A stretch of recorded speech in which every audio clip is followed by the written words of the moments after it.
Welcome to Parsimony, your comprehensive business management system. Today, we will guide you through the stock function and settings to help you manage your inventory efficiently.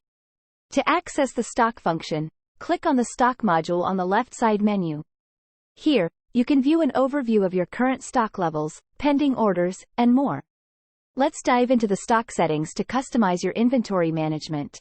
In the stock settings, you can set up item defaults to categorize your products, stock validations, stock reservations, serial and batch items, stock planning, and stock closing.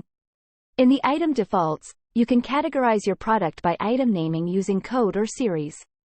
Next, define an item group similar to items together. This allows for better organization and reporting within your inventory system.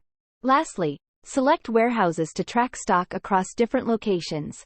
Once you've entered all the needed information, click Save to configure your stock settings. Now you're ready to start managing your inventory with ease. Keep track of stock levels, fulfill orders efficiently, and optimize your warehouse operations. Thank you for watching this tutorial. We hope this video has helped you understand how to utilize the system for your inventory management needs. Stay tuned for more tutorials on maximizing your Parsimony experience.